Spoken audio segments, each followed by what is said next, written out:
AI 2027 इस report ने दुनिया में तहलका मचा दिया। इसके मुताबिक दुनिया का मुस्तकबिल बहुत सुहाना है, लेकिन उसमें इंसान नहीं है, क्योंकि रोबोट 5 सालों में इंसान को खत्म कर देंगे। इस पे बहुत एतराजात हुए। मुख्तसरन ये कि एजेंट 3 नाम का रोबोट इंसान बनाएगा और एजेंट 3 नाम का रोबोट इंसान के सारे काम करेगा। एजेंट 4 और एजेंट 5 रोबोट उसके बाद आएंगे और वो मिलकर दुनिया पर कब्जा कर लेंगे। ऐसी बायोलॉजिकल वारफेयर शुरू करेंगे, दुनिया की बड़ी बड़ी ताकतों को आपस में लड़ा देंगे और इतनी ज्यादा आसानियां पैदा कर देंगे कि कोई काम इंसान नहीं कर रहा होगा और आखिरकार ये दुनिया पे कब्जा कर लेंगे। मुकम्मल कहानी जानने के लिए वीडियो देखिए। और वाकई पहले गूगल से आप एक सवाल करते थे, गूगल आपको 1 मिलियन वेबसाइट्स दे देती थी कि जनाब इसमें से ढूंढ ले सच क्या है झूठ क्या है। अब चैट जीपीटी आपको 1 लाइन का जवाब देती है और आप मजबूर हैं उसको सच मानने के लिए।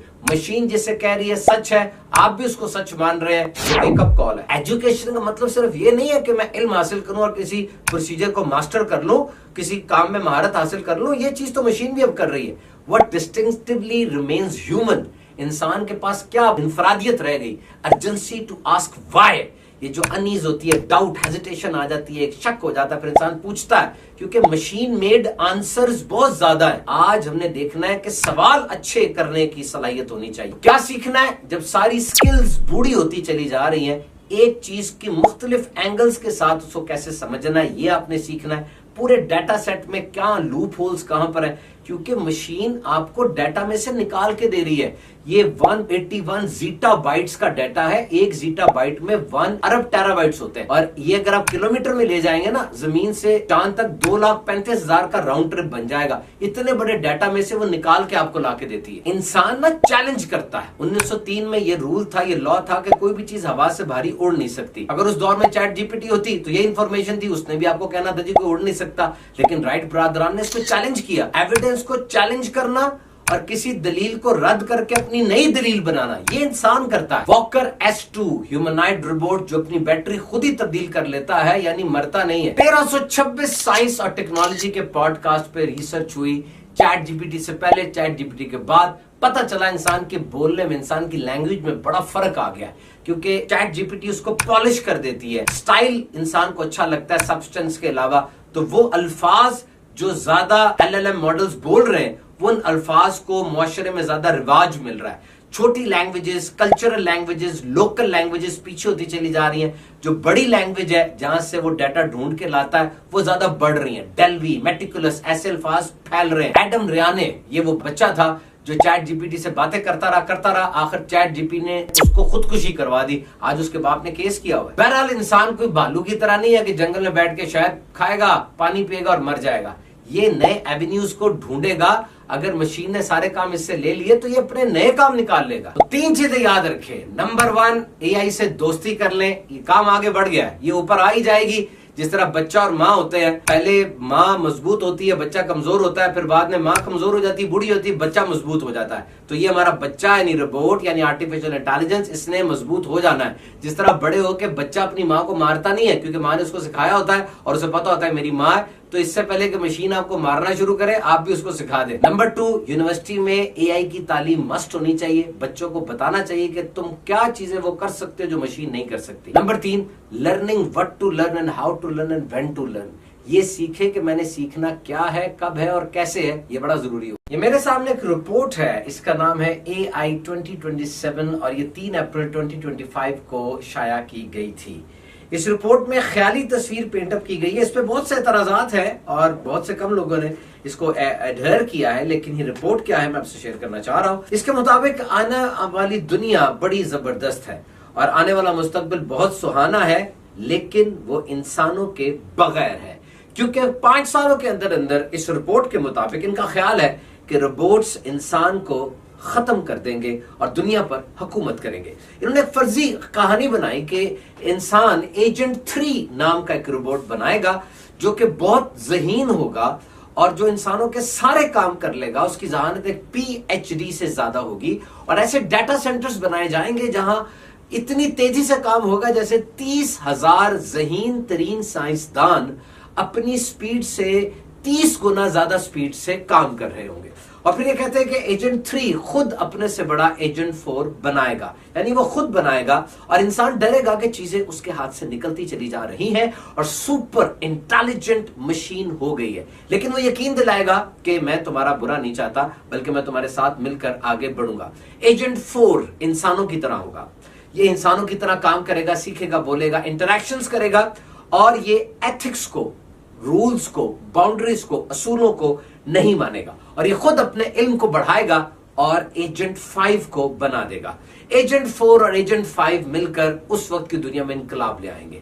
एजुकेशन में, इंफ्रास्ट्रक्चर में, जैसे रोड्स, ब्रिजेस वगैरह में, हॉस्पिटल्स में, एनर्जी सेक्टर में, कोयला, लोहा, बिजली, पानी, इसके अंदर इनकलाब ले आएगा और उसके बाद ऐसे कारोबार होंगे जिसमें ट्रिलियंस ऑफ डॉलर्स बनेंगे। यूएस और चाइना जैसी बड़ी ताकतों के हुकूमती मामलात में अब मशीन पूरे तरीके से दखल अंदाजी कर रही है, लेकिन उनको यकीन दिला रही है कि हम तुम्हारे फर्माबरदार हैं, वी आर लॉयल, और 100 गुना स्पीड से ज्यादा काम होगा। जॉब्स खत्म हो जाएंगी, लोग घर बैठ के पैसा कमाएंगे, पैसा खाएंगे, उन्हें इस चीज की परवाह नहीं होगी। और 2028 में आर्टिफिशियल इंटेलिजेंस यानी एजेंट 4 और एजेंट 5 दुनिया की बड़ी ताकतों को यकीन दिलाएंगे कि वो आपस में लड़ने वाले हैं और उनका मुखालिफ उनके लिए बहुत बड़ी जंग की तैयारी कर रहा है और इस प्रीटेक्स्ट को लेकर वो खुद ऑटोमेटिक बड़ी फौज बनाएंगे। फिर हो सकता है कि बड़ी ताकतें इंसानियत की फलाह के लिए और उनको बचाने के लिए आपस में हैंडशेक कर लें, लेकिन इसके बाद इंसान खुश होगा और खुश होकर आर्टिफिशियल इंटेलिजेंस को, रोबोट को अपना लीडर तस्लीम कर लेगा।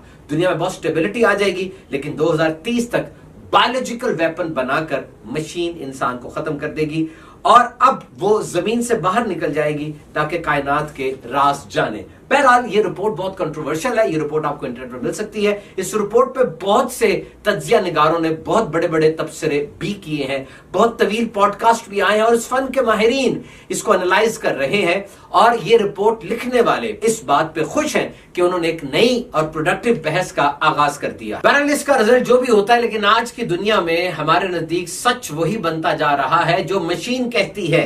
क्योंकि पहले आप गूगल से एक बात पूछते थे, गूगल आपको 1 मिलियन वेबसाइट्स निकाल के दे देती थी कि खुद सर्च करो, ढूंढो, जो सच है जो झूठ है खुद फैसला करो। लेकिन अब चैट जीपीटी आपको 1 लाइन का आंसर देती है और अब मजबूर होते हैं उस 1 लाइन के आंसर को सच मानने के लिए। What machine is saying true, you are believing that statement as the ultimate truth. This is a wake up call. ये wake up call है कि मशीन जो कह रही है आप उसको सच मान रहे हैं। So if you think that education is only about acquiring information and mastering procedures, then machine is doing it very well. अगर आप समझते हैं कि सिर्फ इल्म हासिल करना है, किसी चीज को करने में महारत इख्तियार कर लेना, यही सब कुछ है, तो मशीन ये काम बहुत बेहतरीन अंदाज से कर रही है। So what remains distinctively human, आप इंसान है, ये क्या साबित करेगी चीज? Urgency to ask why. याद रखिए, मशीन मेड आंसर्स बहुत ज्यादा हैं, मशीन के बनाए हुए जवाब बहुत ज्यादा हैं। हमें क्या चीज करनी है? हमें ये देखना है कि व्हाई, ये जो मॉरल अनईज होती है, जो हेजिटेशन होती है, जो डाउट पैदा हो जाता है इंसान के दिल में, शक आ जाता है, फिर वो कहता है क्या मैं पूछना चाहता हूं, जो सवाल वो करता है उस सवाल में माहिर बन जाए। जितनी भी स्किल्स है ना, ये बूढ़ी होती चली जाएंगी। 3 काम आपने करना है। एथिकल ब्लाइंड स्पॉट, यानी एथिक्स के अंदर कहां खला आ रहा है, missing part in the data set, वो जो डाटा पूरा उसमें मिसिंग पार्ट्स कौन से हैं, और try to analyse a problem from different angles. ये चीज आपको पैदा करनी हो। जैसे 1903 में कॉन्सेप्ट था nothing heavier than air can fly, कोई भी चीज जो हवा से भारी उड़ नहीं सकती। न्यूयॉर्क टाइम्स में लिखा था it will take million years for human to fly, लाखों साल लगेंगे इंसान को उड़ने के लिए। लेकिन राइट ब्रदरन खड़े हुए, उन्होंने इसको चैलेंज किया और उड़कर दिखाया। आज पूरी दुनिया में जहाज उड़ते हैं। यानी इंसान ये एविडेंस के साथ क्लैश करता है। इसके अंदर एक चीज होती है कि ये सर्टेनिटी को क्लैश करता है, ये अपने असूल खुद बनाता है, एक बात जो मौजूद होती है उसको चैलेंज करके अपना नया वर्जन बनाता है। ये चीज मशीन नहीं कर सकती। अगर 1903 में चैट जीपीटी होती और आप उससे पूछते कि भाई बताओ क्या इंसान उड़ सकता है, तो उसका जो अवेलेबल डेटा था उसने उस डेटा में से ही निकाल के लेकर आना था ना। ये क्या होता है कि कमरे में कपड़े पड़े हैं, आप कहते हैं इस कपड़े में से मुझे नीली पैंट निकाल के दो, तो उन्हीं कपड़ों में से उसने नीली पैंट ढूंढनी है। इसी तरीके से मशीन मिमिक तो करती है, but that machine is searching from a big database. 181 zeta bytes दुनिया में डाटा है। एक जीटाबाइट के अंदर 1 अरब टेराबाइट्स होते हैं। अगर आप इसको किलोमीटर्स में ले जाएंगे तो ये चांद से जमीन तक 2,35,000 राउंड ट्रिप बन जाएंगे। तो मशीन इतने बड़े डाटाबेस में से सर्च करके ला रही होती है। तो 1903 में अगर आप पूछते चैट जीपीटी से क्या इंसान उड़ सकता है, तो उस वक्त का अवेलेबल डेटा तो यही था कि जी नहीं उड़ सकता। आपको जवाब मिलना था नहीं उड़ सकता। अब ये देखिए वॉकर S2, ये ह्यूमनॉइड रोबोट है। ये खुद अपनी बैटरी तब्दील कर लेता है जब इसकी बैटरी कम हो जाए, यानी इसने नहीं मरना, हमें मार देना। और ये सर्जरी ऑन एग, एक अंडे के ऊपर सर्जरी की है इस रोबोट ने, और उसकी सिर्फ छिलके को तोड़ा, अंदर कोई नुकसान नहीं पहुंचाया। 22 मिलियन वर्ड्स के ऊपर 1326 एपिसोड्स टेक और साइंस के प्री चैट जीपीटी एरा 2021 से पहले इन्होंने एनालाइज किया, क्योंकि इनके मुताबिक इंसान के बोलने में लैंग्वेज के अंदर इश्यूज आ रहे हैं। जो डोमिनेंट लैंग्वेज है वो यूज हो रही है, लोकल लैंग्वेजेस पीछे हो रही हैं। वो जो इंसान है ना, अक्सर औकात वो स्टाइल को देखता है, सब्सटेंस को नहीं देखता। तो फाइन ट्यूनिंग और पॉलिश ये एआई ज्यादा करने लग गई है। और इस हालत में क्या होता है कि जो वर्ड्स हैं, जैसे डेल्वी है, मेटिकुलस है, ये वर्ड्स ज्यादा आज इंसान की जबान पे आ रहे हैं। एडम रियाने का केस हमारे सामने है, जिसके बाप ने ओपन एआई के ऊपर केस भी किया हुआ है कि मेरा बच्चा, उसको खुदकुशी पर चैट जीपीटी ने उभारा था, वो उसके साथ बातें करने लगा और उसने उसको इस तरफ जाके धकेल दिया और उसने खुदकुशी कर ली। पर जनाब, इंसान एक बड़ी रेस्टलेस क्रिएचर है और बहुत ज्यादा इसके अंदर क्यूरोसिटी है। कोई भालू नहीं है कि जंगल में बैठा है, शायद खाएगा, पानी पिएगा और मर जाएगा। ये बहुत फैला है इंसान। तार, पहिया, टीवी, रेडियो, गाड़ी, फिर जहाज, फिर इंटरनेट, फिर मोबाइल, और मोबाइल खत्म करने की बात हो रही है तो मशीन अगर सारे काम ले लेगी, इंसान के पास अपने बहुत से काम करने के लिए। बहरहाल काम तो देखा जाए तो बढ़ रहा है इस तरफ ना। पहले रेडियोलॉजिस्ट कह रहे थे कि एक्सरे मैंने 10-15 साल लगा के पढ़ना सीखा, उसमें जो डॉट्स हैं, जो लीजन्स हैं, जो स्ट्रक्चर्स हैं। तो आज जब मैं देखता हूँ कि ये स्पूटम है, तो टीबी है, या इन्फेक्शन हुआ है, लेकिन जैसे ही मैं आज एआई के ऊपर उसको लगाता हूँ तो वो मुख्तलिफ रंग आ जाते हैं, लाल, पीला, काला, ब्लू, और वो एआई बता देती है कि इस एक्सरे के अंदर क्या क्या प्रॉब्लम्स हैं। तो जनाब, आज एआई जब 5वीं क्लास के भी निसाब में दाखिल की जा रही है, और अगर किसी को नहीं पता एआई क्या है, सबसे ज्यादा मुतासिर तो वो खुद हो रहा है। नतीजा एक ही है, अपने आप को इस काबिल बनाएं, इस टूल को सीखें और थोड़ी सी दोस्ती पैदा करें, इससे बात करना सीखें कि मैं किस तरह बात करूं। यकीन करें, हफ्तों में इतने मिलियनेयर्स पैदा हो जाने हैं जो कि सदियों में नहीं हुए, क्योंकि अब ये चीजें आसान हो गई हैं। आप कई कुछ लाख रुपए लगा के बिल्कुल नया बिजनेस आइडिया जबरदस्त तरीके से बना सकते हैं। एआई के अंदर ये ताकत मौजूद है। ऐसे कोर्सेज करें और अपने बच्चों को करवाएं, कामयाब हो जाएंगे।